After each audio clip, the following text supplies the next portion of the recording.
it felt important to come up with some principles that we wanted to make sure kind of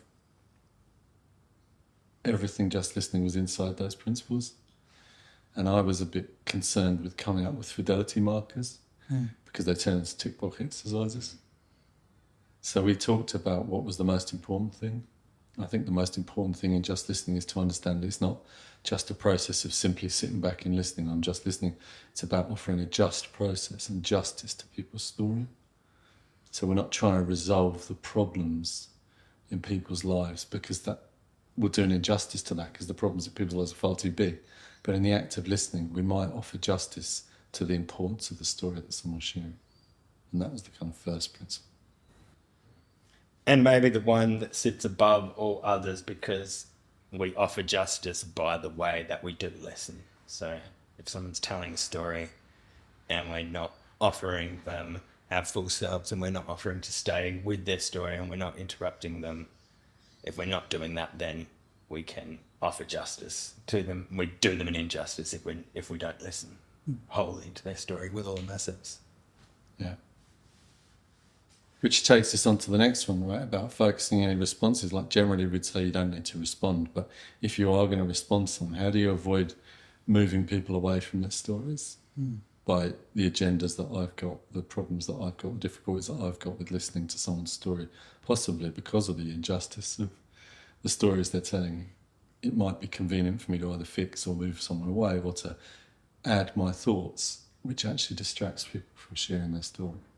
And I think we've seen that a lot in the just listening community and in training, the difficulties people have with just staying with someone's story and offering justice to whatever the utterances they've got. Which is, some of it's about asking questions. So if we ask the question, is that based on our fears or our own curiosities or how the story connects to the stories of our life? And I always have in my mind that when we ask the question based on our curiosity or fear, we're kind of grabbing the steering wheel and pulling down our own road rather than letting the person be the driver and the narrator of their own story. So as soon as we act on what our curiosity is or our fears or whatever is coming from our own stories, as soon as we do that, then we're taking the story away from the person and we're not leaving all that space and love and compassion for the person to tell us what they want to tell us and what they don't want to tell us as well. That's part of offering justice as well. That if you do happen to go down that road and ask a question and then you pick that up, it's like, oh, hang on, I've just done this thing. I think it's okay to own that and say that to them. Yeah. You know, I've just asked you this question and I don't know whether that's relevant and I want to take you back if that's where you want to go. Might have just derailed that, like you said. Mm-hmm. Yeah. I think that's really important because you brought that up when we were running Just Listening Community, didn't you?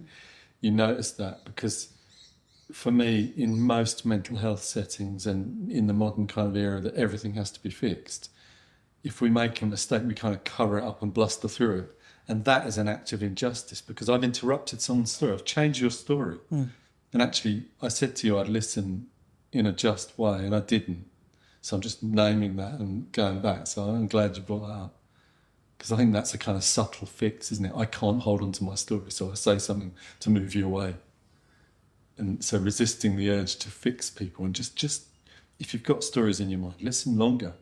Let the person get to articulate what they want to say. And in that, I think we have to trust that any other person's equal, the same, or equally valid as us. And only they know their story, so I'm not sure what I'd be doing if I wanted to try and change their story. Certainly wouldn't be offering justice to their being. And I like that just listen a little longer, even if we think we have a fix or a solution, it's always worth just holding on to that for a little bit longer, another little moment, another 10 seconds. And so often we hear more of the story and the fix of the solution we had doesn't relate at all. Or the person being the person who knows their story, the expert in their own life, they know the answer, they know their own fix, and that's more meaningful. And if we listen a little longer, they can take us there and take themselves there, and we can go there together rather than us acting like we're the experts and we can give them a fix or a solution that'll solve everything. And quite often, what the stories we're listening to can't be solved. There is no fix. Yeah.